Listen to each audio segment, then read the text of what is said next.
Hello and welcome. This is Ekta, founder of VantagePointShiftYourLife.com. I am also a success coach and Jack Canfield certified trainer in success principles. And today I feel really grateful and excited to introduce you to a loving and profound person who is also my coach, Marita Marcolongo. I was introduced to her by my coach, Chris Minette. She has depth of knowledge in what she does, and she is really good at it. She's a transformational coach and personal development trainer. Her mission is to help uncover people's true purpose and potential and overcome any limiting beliefs and fears that are holding them back from living a fulfilling life.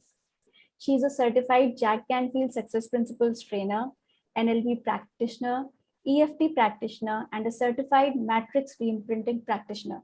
She has also trained in matrix past life reimprinting.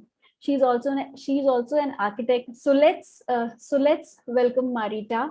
Welcome, Marita. I am honored and grateful to you for having you in my life and in this interview. Welcome again. Oh, thank you so much. I am so honored to be here, and I'm really excited for what we're going to talk about today. So, Marita, please share your story of becoming a coach in matrix reimprinting, how you were drawn to it and transitioned to it, and how you came to Verona. Yeah, that's a very long story, but I tried to make it a bit short. Okay. As a child, I was actually quite unhappy because I hadn't really found my place. Not within me and like not in my environment. And I didn't really feel free to express myself. I think that was the main thing that was holding me back, because it seemed, at least for me at the time, that every time I was being my authentic, spontaneous self, that I always ended up in some kind of trouble. So bit by bit, I started buying into this belief that there must be something wrong with me, because every time I was being myself, somebody said, oh, you're too loud, you're too this, you're too that, you should be ashamed of yourself, and all the things that parents and teachers say. So bit by bit, I started withdrawing from life, and in a way that I just started to conform to people's expectations of me. So I tried to play by the rules. I tried to behave nicely. I tried to do all the right things. And in that process, I ended up completely losing myself. I ended up not knowing who I am, because I was trying to please this person and that person. And in the end, I just had this feeling that, like, who am I? I just felt really lost. And it's like, this happens with most of the kids. Like, yeah, I remember my times, like, when I've been told to do certain things in a certain way, or do this in this way, or like some criticism that, or comparison, like, so yeah, even comparison between the siblings. And I took it as a lot of competition. So I quite relate with you to what you are saying. yeah. I think a lot of people do. And it's very sad, because when you grow up believing that there's something wrong with you and that you have to be a certain way, I think we kind of lose a lot of beautiful people that way, because they have to hide their true self. And so in my early adulthood, I started to realize that I can't keep going like this, because I'm so unhappy and I feel so lost. And even if I had reached many of the goals that I set for myself, like becoming an architect, and I met my husband, which was my boyfriend at the time, and a lot of things played out well. But even though I reached all my goals, I was still unfulfilled, but I just didn't understand why. And I just like by mistake one day I walked into the library and I was looking for a book to help me have some creative ideas in architecture, because I was studying architecture at the time. Design ideas. Yeah. And then just this book, I have it here, caught my eye. And I thought it was all about being creative. So I took it back home and I started reading, and I didn't close the book until I read everything that night. And a whole new world opened up. Because I had no idea that like I could be the creator of my own life. Like I could turn everything around. That was what the book was telling me. And I was like, really? It was okay. So this book was this gave me the first glimmer of hope that there's a way out of the misery that I was experiencing at the time. And I had always felt drawn to kind of the invisible realm, spirituality, psychology, quantum physics, all the mysteries of life. But I never really thought about that could be something that I could do. But so with this book, that started like it was a chain, like a domino effect. Okay. So I discovered other books, and then that's how I got into the whole coaching and personal development. Okay. So I don't believe in coincidences. I don't think anything is a coincidence, really. Same. I also like. I used to think like it's like, but like I just truly like I resonate with you that there are no coincidences. Like because the way I met you, the way I met Chris, yeah, it was. I like if you ask me last year, I didn't know that I would be talking to you or Chris. No. No, I'm convinced that there is no such thing as coincidence. So the fact that we met, that I found that book that very day, and all the other things that have unfolded over the last years, they have made me realize that coincidences, they just don't exist. There's a greater plan for everything.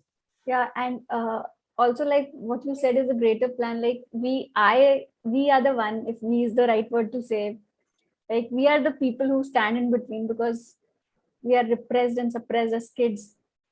Yeah. And we stop hearing to our intuition. Yeah, exactly.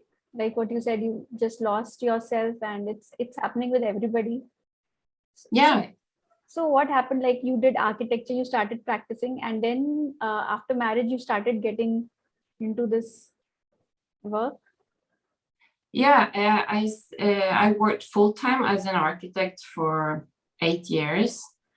And then we moved, but while I was working as an architect, I was studying everything, but some part of me didn't allow me to admit to myself that there was something else that I was supposed to do in life. So true. I just kept pushing away the voice and kept telling myself that, oh, this is an awesome hobby. I love it. I could spend early mornings and late nights studying and taking courses and doing everything. And it never felt like a chore. But I had massive student loans. I was in debt. I can't just not do architecture and start changing things now. I couldn't see how. Yeah. But I felt so drawn to it. So it was actually when we moved to Italy 5 years ago, that's when I took the big leap. And so I quit my job in Norway, and then we moved here, and then I had more time to focus only on this.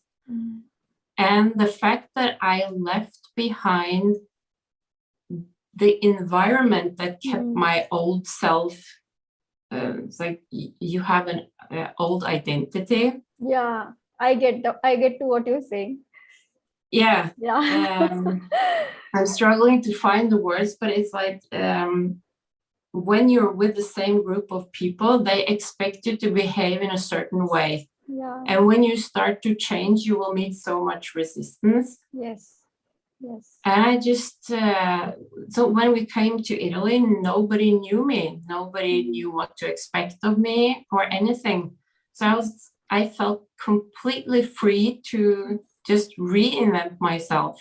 Yeah. And my business and ask myself, who do I want to be? Not who did I used to be, because I used to be someone that was not happy. So I think that after reinventing myself and looking back now, it's very clear to me everything that I could have done differently. But in another way, I'm glad I didn't do it, because it was a very valuable lesson. Same for me. Like my journey, it's like even I've been like, pushing certain things down, and Yeah. I quite relate with you. And I think there are so many, entrepreneurs, because they are all in a 9 to 5 or 9 to 6 job, and they do what they have studied, and they study out of, sometimes it's an accident for them. Yeah. So I quite relate with you. Thank you for answering that, Marita. So you're welcome. Thank you. So, would you explain what is matrix reimprinting? And it's a totally new word. When I heard it, it was like, what is matrix reimprinting? It looked very interesting. So, what is it exactly? Yeah, matrix reimprinting is a technique for transforming limiting beliefs, and it's transforming because we don't delete them, but we transform them into the polar opposite. So if you have in some techniques where you work on limiting beliefs, you will try to kind of get rid of the belief, but you don't substitute it with something positive. So you kind of just leave a void. So if you have a limiting belief that says, I'm not good enough, in matrix reimprinting, you will re-imprint a new belief that says that I am good enough. And it's also rewriting painful past memories. Because oftentimes even though we don't think about these painful memories all the time, our body has absorbed the energy of them, and our subconscious mind keeps playing them on repeat, and then we keep attracting similar situations, and we react when we are triggered by similar triggers.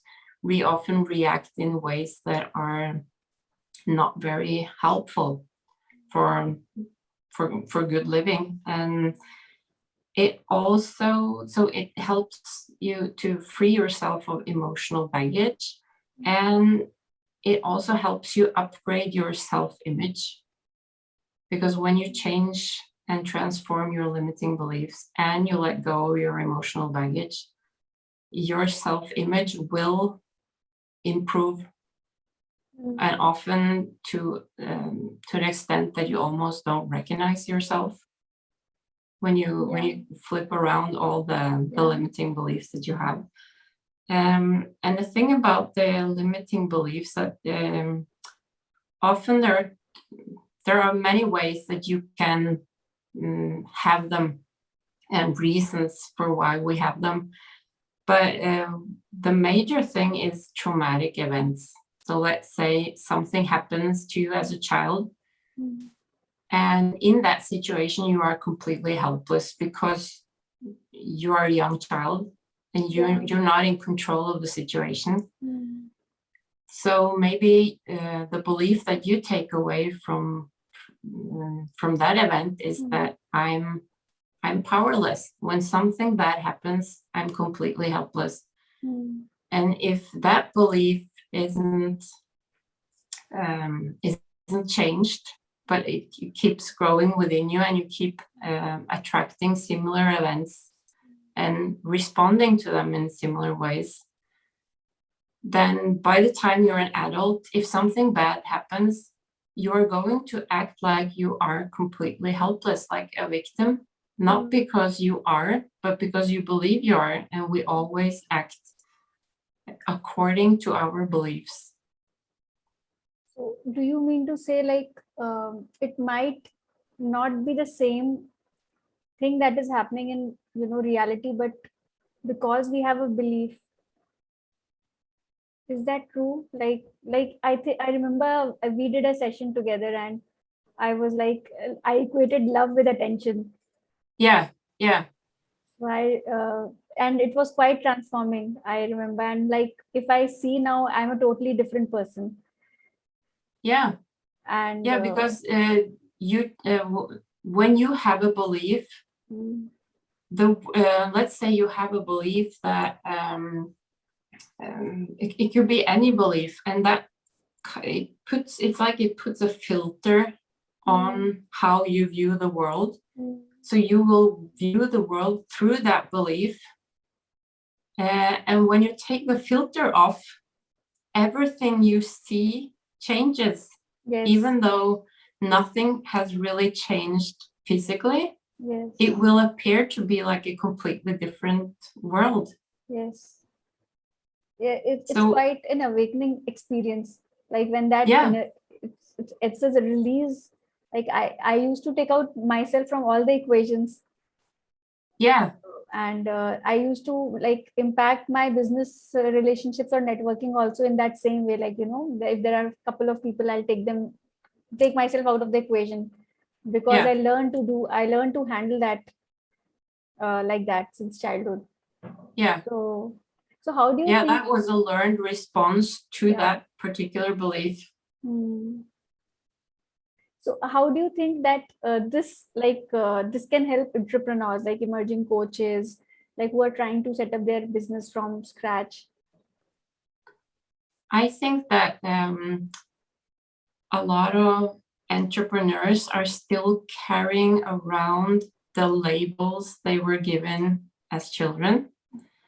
Because when we're young, we're being labeled by everyone, by parents and teachers and friends and bullies and family.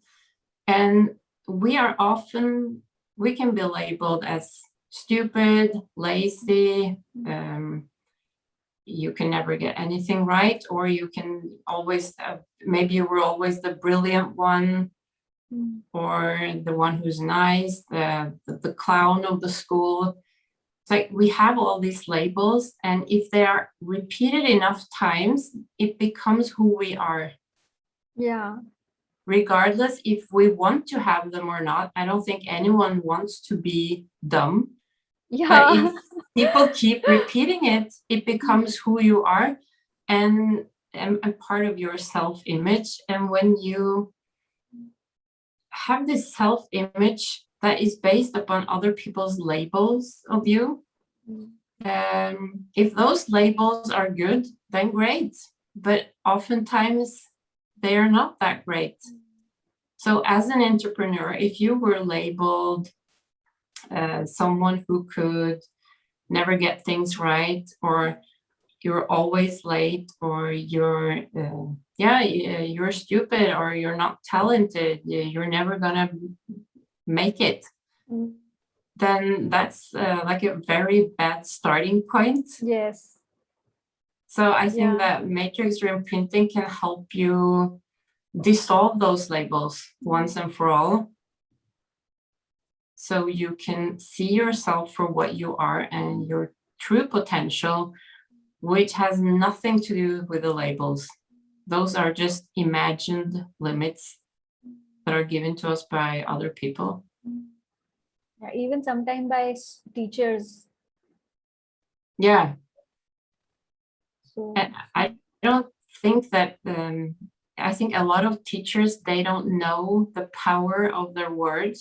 yeah, this knowledge needs to be given to teachers, because it's their early ages. Like they have some 30 to 35 kids to handle in a classroom, Yeah. and they have to complete the syllabus, and then there are annual days and functions, and in Yeah. all of that stress that they themselves cannot handle, it's taken out on children in different ways and words.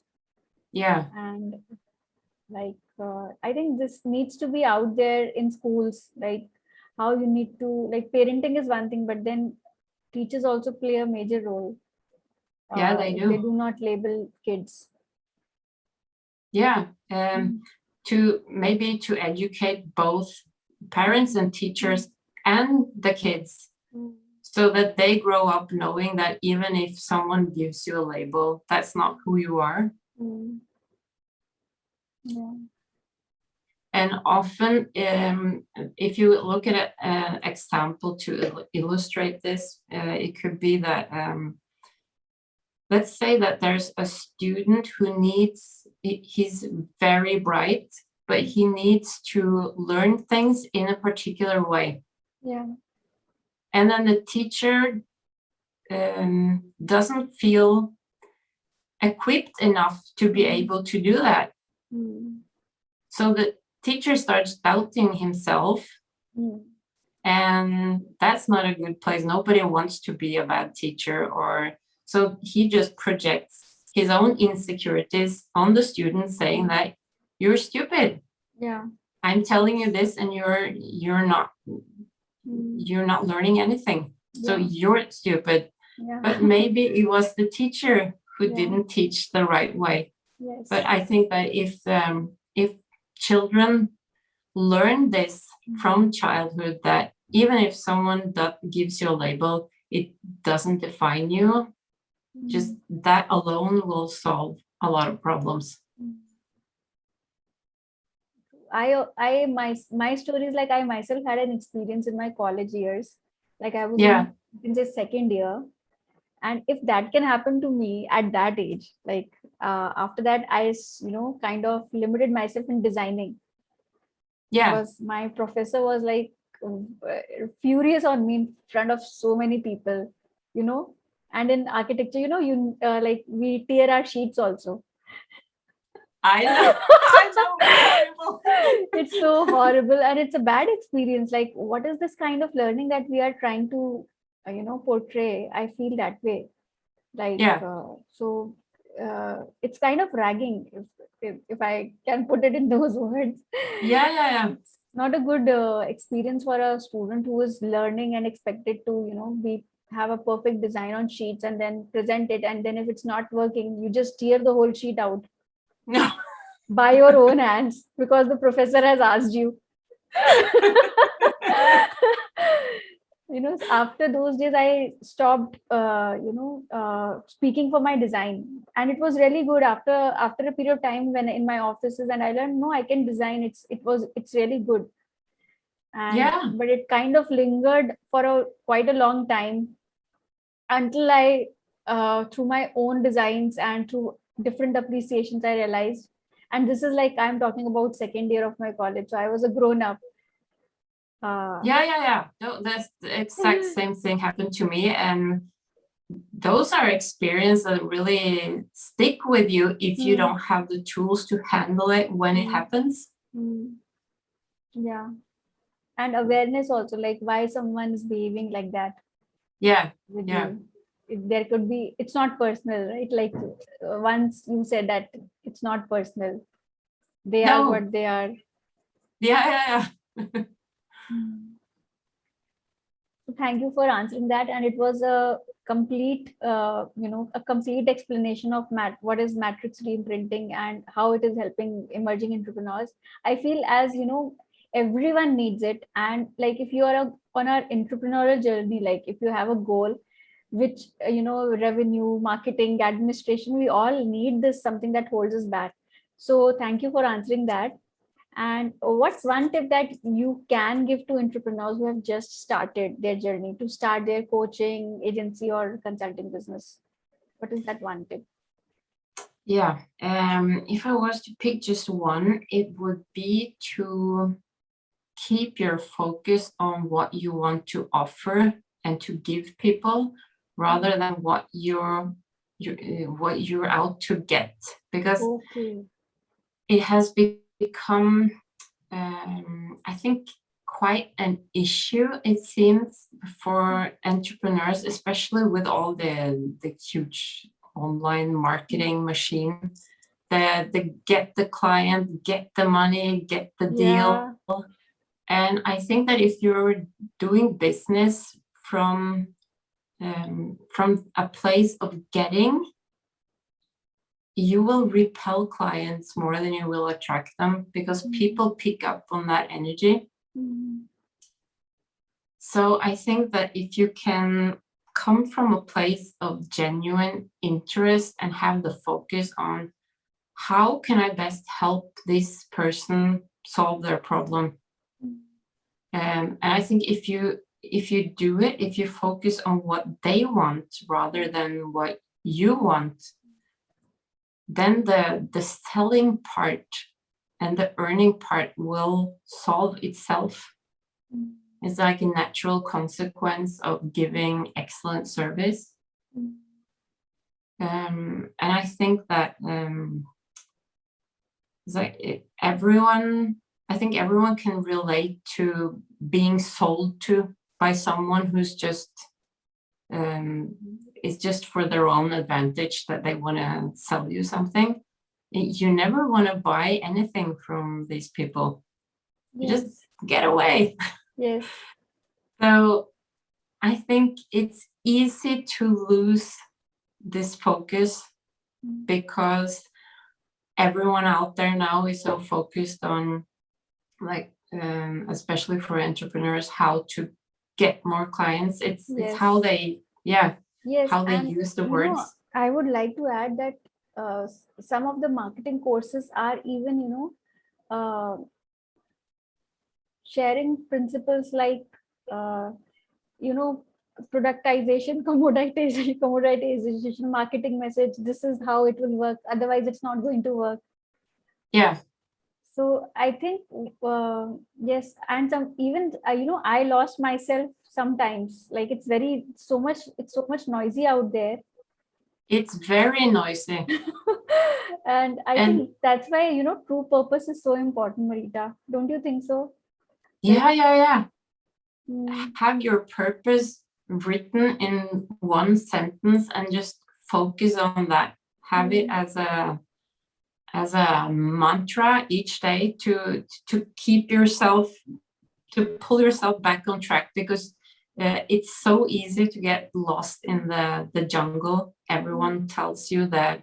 I mean, marketing is often based on a premise that you're not enough. You need this to be whole. You need this to be perfect. You need this to, you always need something, because they keep telling you that you're not enough as you are. Actually, what you said right now, I will have your eyes on my marketing message. I kind of see what you're saying, and when you don't connect with it, you know that you're not connecting with it, but still, it's like keep it on the side because we are so busy, right? So I feel that we know somehow that we do not connect to our marketing message, and if like anybody who's watching it and feels like changing it, then I think it should be connected with the true purpose or passion. It has to come from a place of the place within where you hold your purpose, like and not being dictated by some person on the internet telling you you need to do this and you need to do that. Maybe you will do it, but maybe not. They will tell you that my way is the only way. Of course, everyone says that. But there are so many ways, and you just need to trust yourself and reconnect with your intuition. I think that's really important. Thank you for answering that. This was a really good, like for me, I'm also like, what is the right word to say? the awakening. Yeah, we all need this reminder as a Yes, it's a constant reminder. reminder. Yeah. Thank you for answering that. Yeah. So can you share about how one can align oneself and business in terms of energy? Yeah. I picked 3 points. There are many, many ways to do this, but I picked 3 things, 3 ways that you can do it that has been really helpful for me personally. And the first one is what I call travel light. And that is to do the work required to let go of everything that keeps you stuck in like a low level vibration, shame, guilt, anger, resentment, pride, because they could be due to past traumas. It could be anything or ongoing things in your life right now. But one way to do this is through shadow work. And the thing about shadow work is that a lot of people are afraid to look at their shadow because they think it's something nasty. They think if this comes up in broad daylight, like I can never go back. It's but the thing is that when you bring the things in your shadow up in the light, you will see that it's really nothing to be scared of. And that's when you release a lot of energy, because it takes a lot of energy to repress it and suppress it and keep it hidden from yourself and from everyone else. And we keep telling ourselves lies and really intricate stories to hide these things. And it just takes so much energy. So the moment you're able to release this, you will have a massive release of energy and creativity. And you will be like a beam of light, because your shadow side and your light side, which is your empowered self, they are 2 sides of the same coin, and you can't have one without the other.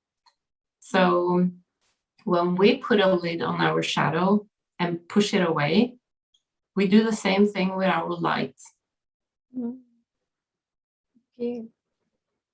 So I think that's one of the most effective ways to really work on your energy, like working on yourself and the energy, but that will have an effect on your business, of course. So, and that's the first tip. And the second is to be still and listen within, because we are so continually distracted and busy and overthinking and texting and emailing and chatting, and we don't create any space for this flow. You can say that it's either, it could be the flow of consciousness. Connection. Connection with either your higher self, or you could call it cosmic consciousness, or whatever you choose to call it. It can't get through as long as you keep so busy distracting yourself. Yes, that and the ideas, thing that creative ideas will not flow. No, it's like if you're busy texting on your phone, those ideas, they will just keep floating up here. They can't reach you.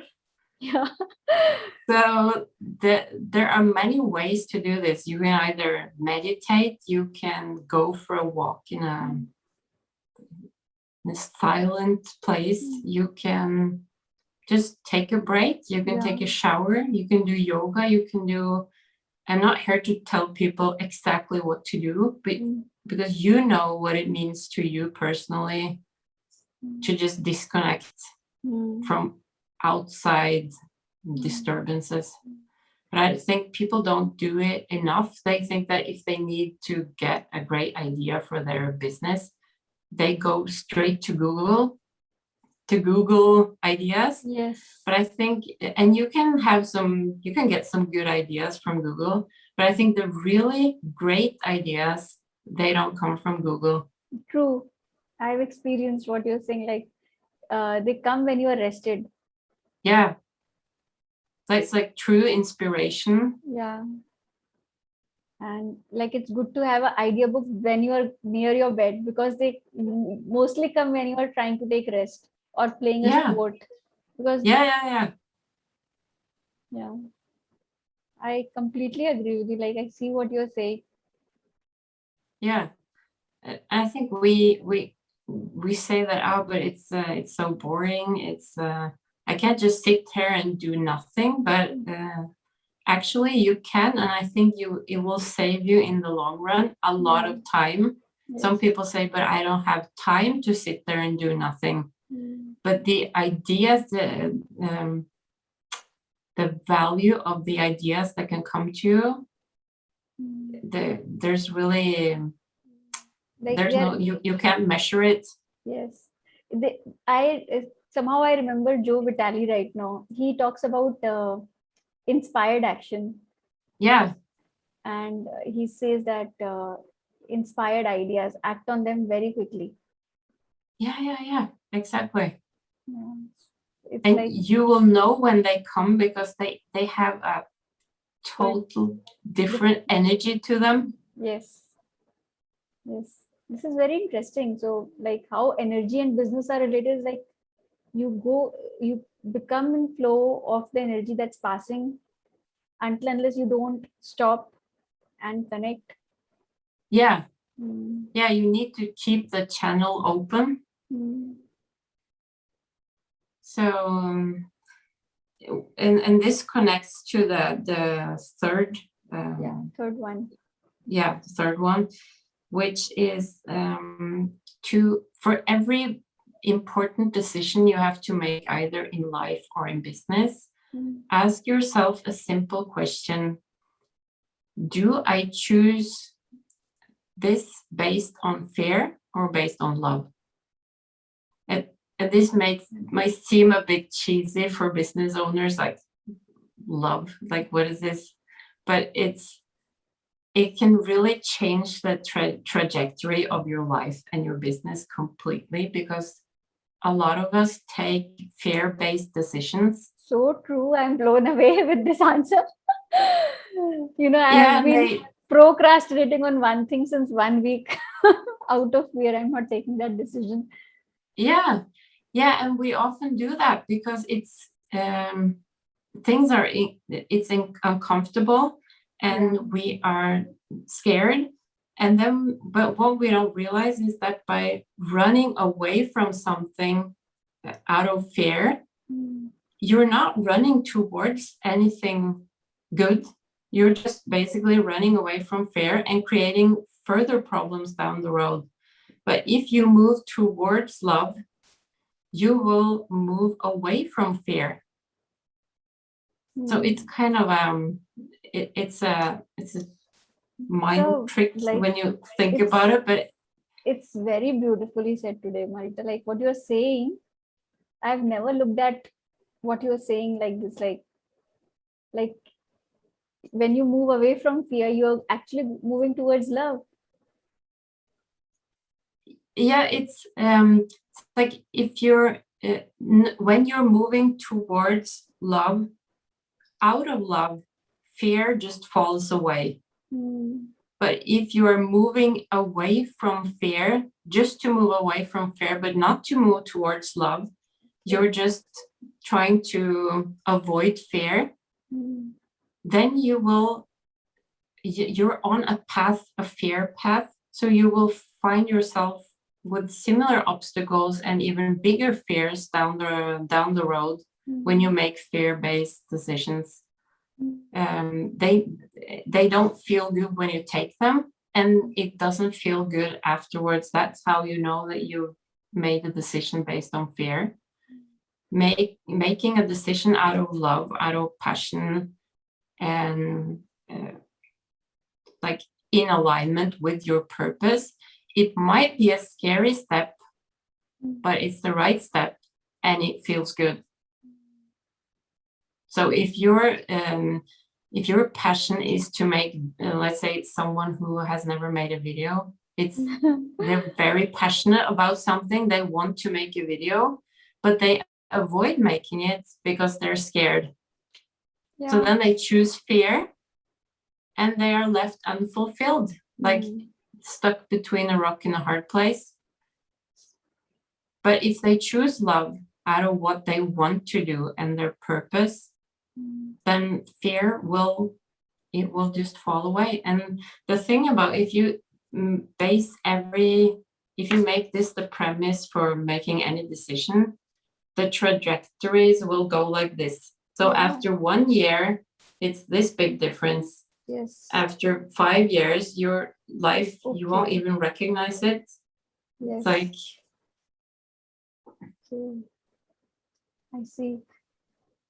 I see, like, this is a very beautiful thought, because if I integrate what you just said, the gap will reduce. The time gap when you finally, it's like you're not moving because you're in fear.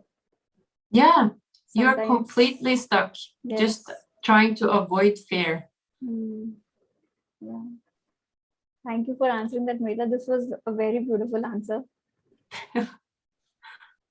So what is important about coaching and about people?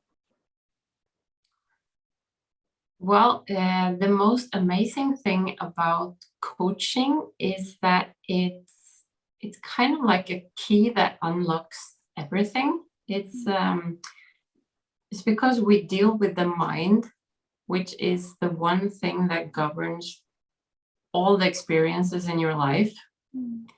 So by changing that one thing, you can change all the other things in your life.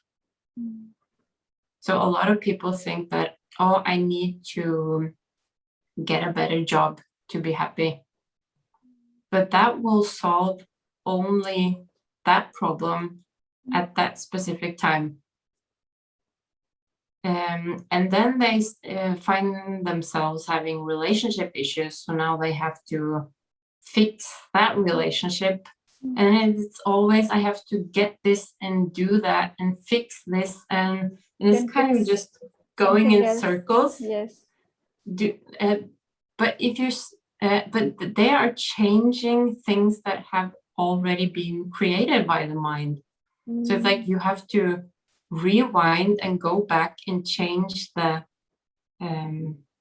thing from which your experience flows. That's like the easiest and quickest way to be able to change everything for the better. Everything else will be like a band-aid. Yes, I remember that example, Jack Canfield's, like a person wins a lottery and what he does with the money. Yeah. Yeah, because his mindset hasn't shifted. So his problem will still be the same. So, and I think that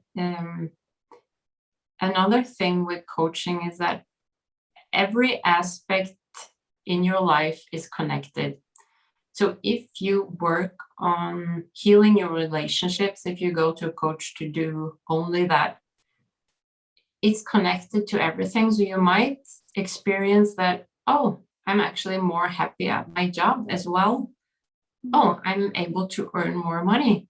I feel better about myself. And that's because you were working on your relationships, but it's all connected. So whatever you work on to raise your awareness in any area of your life will have an impact on all the rest of it. And I'm sure you can relate. Yes, I can. Like, it's more like you go out in the world with more freedom once these limiting beliefs and mindset is fixed. Fixed is not the right word. What can I say? Actually resolved. Yeah. So then it's like everywhere it's connected, in like in your office, in how you talk to people, how you are maintaining healthy relationships, in your personal life. Yeah. Yeah, because you change your perspective on things, and then everything changes as a result of that. So the thing about people, and as you said, what's important about people, I think it's that fascinating that we walk around seeing ourselves as these very limited beings, but we have no idea that we're carrying around this vast, infinite potential. It's right there at your fingertips, and you're like stressing about running late to the bus, or kind of really what can I say, all the small things. Oh no, my phone's out of battery, and we're stressing about these tiny things in life, when things are like, they could be like, if you knew what you're capable of doing, you would just laugh at these things, because they really, they don't matter. Yeah. And I think that the only difference between people who perceive themselves to be nothing in particular and the really great people is just the fact that they're tapping into this potential that everyone has. So it's not that they have something that you don't have, it's that they're tapping into it, and it's available to everyone. And I think that with people and with coaching, it's really interesting to see that you start the journey, maybe the journey of coaching, to get clear on your goals, what you want to achieve. And then as you like start to evolve and grow and see things differently, you start spiraling upwards, and everything expands your awareness. And it's really, there's no upper limit. You can always expand further. Yeah, I totally agree. Like it's like continual ongoing learning which never ends, because it's, every time it's like learning something new, and the consciousness is always increasing. Yeah, it's ever expanding. Yeah. Well, thank you for answering that question, Marita. And I'm really like honored and grateful because you accepted this interview offer, and I really had wonderful sessions with you. And that's why I invited you here, because I feel my clients, and there are so many people out there, they don't know about what you're working, like how you help people, and that the resources are just right there, and they can tap into you and ask for your help. And that's why I was actually passionate to have you on this interview. So Thank you. so it's really my pleasure to have you here. And if those of you who are watching this video, if you guys are interested in going past your limits, then please get in touch with Marita at maritamarcolongo.com. I will be providing the link in the description also. And please definitely visit her website, because she's really good at what she does, and she has actually made me free, if that's the right word to say. And I always wanted freedom, and through her sessions, I every session by session, it has made me a freer person. And my relationships have become better. The way I have communicated to people in business are becoming better. I do not go with apprehension and limiting beliefs. Even before approached, I used to take myself out of the equation. I learned withdrawing since childhood, but that's not the case at all. So what she does actually works. So definitely visit her website. Marita, I really thank you for being on this session. Thank you so much. Excited. I'm Thank so you. excited again to see you again. Yeah, me too. Thank you so much. Okay. Bye-bye. See you again. Bye.